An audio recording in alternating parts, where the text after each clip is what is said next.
When the ships came, the people of Earth held their collective breath. Was this to be the dawn of a new age of interstellar travel, scientific wonders, and camaraderie? Were we to be ushered into a new golden age? What wonders would we witness from our new guests? Then, the bombs came.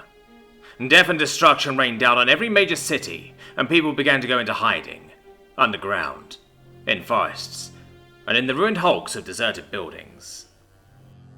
When the enemy landed troops, we had hoped to stand in more even footing, but our weapons were useless and our armor was nearly useless.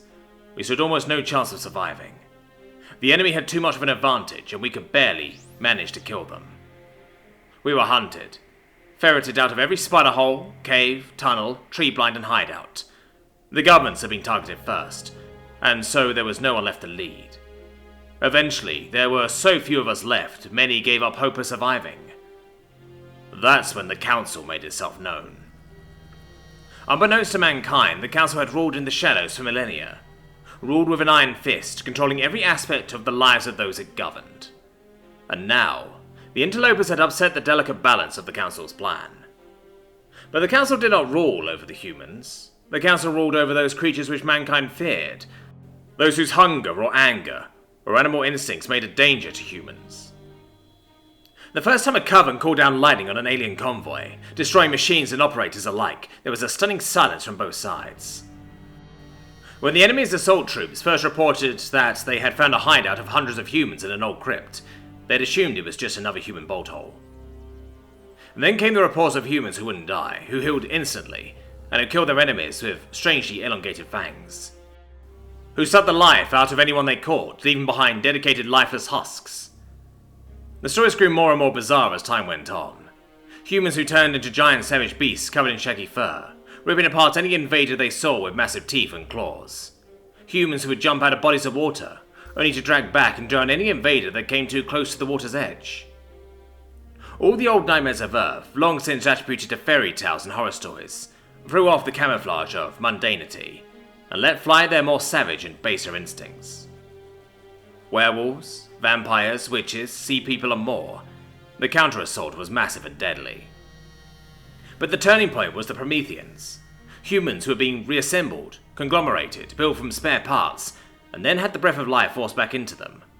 Frankenstein's monsters who were no longer angry at their creators, but at the ones who had broken their flesh to begin with. Waves of enemies were broken against the tortured flesh of those whom they had killed, back now for vengeance. The tide of war turned on the emergence of human nightmares into the light. Unkillable murder machines, masters of dark arts, and the walking, twisted remains of their own victims suddenly pushed the invaders down, grinding the war machine to a halt. Behind the bulwark of superhuman monsters, humanity began to regroup. Alien technology was reverse-engineered, captured weapons and vehicles were deployed. The front lines began, ever so slowly, to be pushed back. After many years, the final invaders were destroyed. A Promethean soldier, weary of his second life, had decided to make the intruders pay, both for killing him and firing him back to life. He volunteered to take a captured transport filled with explosives and fly it back to the mothership, now woefully undermanned. After getting into the landing bay, he detonated the explosives, destroying the ship. Without a command ship, the aliens fell into disarray and were finally defeated. Now, the Council is no more, and the heroes who saved Earth no longer lurk in the shadows and were no longer treated as myths or stories. They walk among us, proudly. No one denies their humanity. None will forget their sacrifices. But in some sectors of the galaxy, rumors spread. Rumors of a race that was impossible to kill, that changed into monsters.